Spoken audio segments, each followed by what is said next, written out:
நாட்டு நடப்புகள் செய்தி அறிதல். இப்போது வாழ்க்கைக்கு தேவை உலக படைப்புகளை நாம் அன்றாடம் அறிந்து கொள்வதுதான். இப்போதெல்லாம் எவ்வளவோ அறிவியல் மாற்றங்கள் நம் முன் தோன்றிவிட்டன. உலகம் உங்கள் உள்ளங்கையில் என்பதை உணர்ந்து உலக நடப்புகளை, நாட்டில் நடக்கும் நல்லவை கெட்டவைகளை அறிந்து கொள்ள முடியும். அரசாங்கம் போடுகின்ற திட்டங்கள், கல்வி, சமூக விளையாட்டுகளில் வளர்ச்சி திட்டங்கள் ஆகியவைகளை பற்றி நாம் விரிவாகவும் ஆழமாகவும் அறிந்து கொள்ள முடியும்.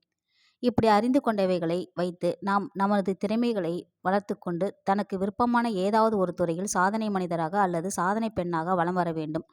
நமக்கு நல்ல மனைவி அல்லது கணவன், நல்ல குழந்தை, நல்ல வாழ்க்கை அமைந்துவிட்டது என்று வாழாவிருத்தல் கூடாது.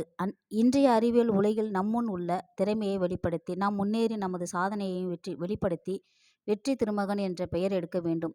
ஏதோ நமக்கும் திருமணம் நடந்துவிட்டது, நல்ல மனைவி, நல்ல குழந்தை அமைந்துவிட்டனர், அவர்களை பாதுகாத்து வளர்ப்பது மட்டுமே கடமை என்று சாதாரண மனிதர்களைப் போன்று காலத்தை கடத்தி கொண்டிருந்தாமல் இந்த உலகில் தோன்றிவிட்டால் ஏதாவது ஒரு துறையில் சாதனை புரிய நமது திறமையை வெளிப்படுத்த வேண்டும். எந்த செயலில் ஈடுபட்டாலும் அதில் முழு மனதோடு செயல்பட வேண்டும். இதில் நமது திறமையை காட்டுவோம், வெற்றி பெறுவோம் என்ற நம்பிக்கையுடன் செயல்பட வேண்டும்.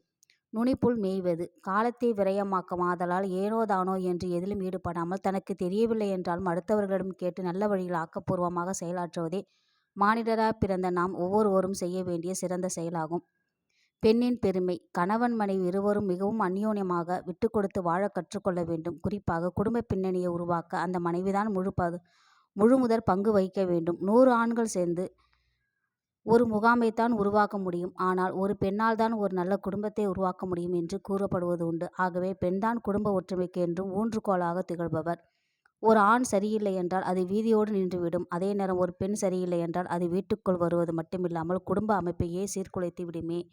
நமது வாழ்க்கையை நாம் இப்படித்தான் வாழ வேண்டும் என்று வரையறை செய்து கொண்டு யாருடைய உந்துதலும் இல்லாமல் சிறப்பாக திட்டமிட்டு நம் வழியே செல்ல வேண்டும். நமக்கு ஏற்படுகின்ற நல்ல அனுபவங்களை நாமே ஆய்ந்தறிந்து பெரியவர்கள் கூறுகின்ற வழிகாட்டுதல்படி நமது வாழ்க்கை கோட்பாடுகளை வரையறுத்து கொண்டு நாம் வாழ முற்பட்டால் நிச்சயம் அது நல்ல வாழ்க்கையாகவே அமையும். குடும்ப விளக்கு என்றும் பெண்ணாக பிறப்பதற்கே பெருந்தவம் செய்திடல் வேண்டும், மங்கையராய் பிறப்பதற்கே நல்ல மாதவம் செய்திடல் வேண்டும். இவைகள் எல்லாம் பெண்களின் பெருமையை மட்டும் விளக்குவதற்காக கூறப்பட்டவை அல்ல. வாழ்க்கை பயணத்தில் ஆண்களுக்கு கிடைக்கப்பெறாத இப்படிப்பட்ட அரிய பேரும் புகழும் பெண்களுக்கு தான் கொடுக்கப்பட்டுள்ளது. அதனால் வாழ்க்கையின் ஒவ்வொரு நிமிடத்தையும் ரசித்து வாழ கற்றுக்கொண்டால் இடையில் ஏற்படும் எந்த இன்னலும் இலவம் பஞ்சு காற்றில் பறப்பது போல பறந்து சென்று மறைந்துவிடும். மூதாதையர் வழி. ஏதோ பிறந்தோம், வளர்ந்தோம், வாழ்ந்தோம் என்றில்லாமல் வாழ்க்கை பயணத்தில் ஏற்பட்ட அனுபவத்தை நமது சந்ததியினருக்கு நாம் உணர்த்தி செல்ல வேண்டும்.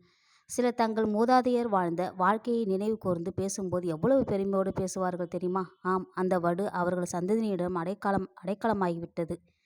சீரோடும் சிறப்போடும் வாழ்க்கை பயணத்தை மேற்கொண்டதால் தான் அவர்களின் சந்ததியினரும் அந்த நிழலை தேடி ஓட வேண்டியுள்ளது. நமக்காக நம் மூதாதையர் விட்டு சென்ற சில வாழ்க்கை கோட்பாடுகள், நம்முடைய பண்பாடு, கலாச்சாரம் இவைகளை நாம் பின்பற்றி வாழ்வில் மேற்கொண்டாலே அது சிறப்பான வாழ்க்கையாக அமைந்துவிடும். காலம் காலமாக கற்று உணர்ந்த நம் முன்னோர்கள் அவைகளை சீர்படுத்தி செம்மைப்படுத்தி நமக்காக தந்துவிட்டு சென்றுள்ளனர்.